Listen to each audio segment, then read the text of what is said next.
Thanks for tuning in to what's happening in and around Grace. We are so excited as we come on the Christmas season, and we're in this new series, Standing on the Promises, looking at what it means that ever since the beginning of time, the moment that God created the heavens and the earth, we have this promise of life that is given to us.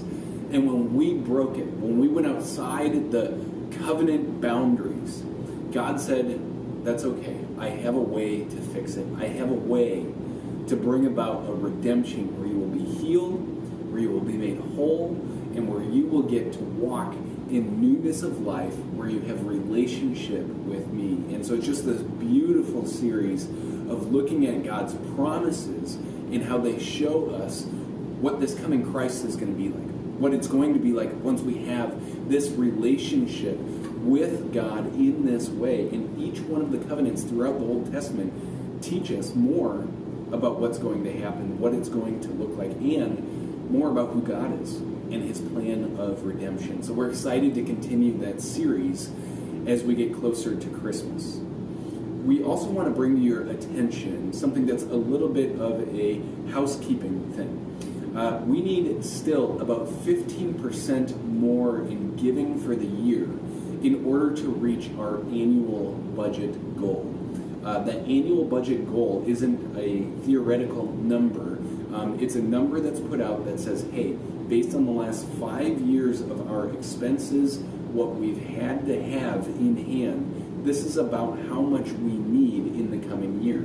So for 2025, we still need about 15%, which isn't unusual because usually this is the time of the year where we see people give a little more generously. And so we just want to remind you, we want to invite you that this is a way for you to worship the Lord, to commit yourself to him, and that this is for the sake and purposes of his kingdom, his glory being revealed here in this place. And it's a great way for us to partner together in moving towards God as his children. As we look forward to January, we have something new that we want to invite you into.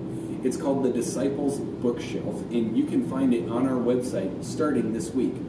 This is going to be a unique opportunity in that if you're a reader, this is going to be right up your alley. If you're not a reader, I want to challenge you to try and invest in this a little bit.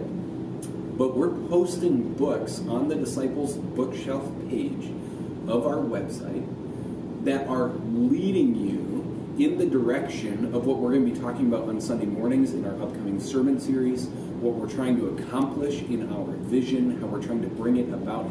It's going to help equip you to live out the vision that we are putting in front of the church, the biblical teaching that we're putting in front of the church, to say, hey, how do I embrace this more? How do I go deeper with what I'm learning? How do I make sure that I'm applying this and that it's not just something that I know I should do, but I'm given more direction on how to carry it out.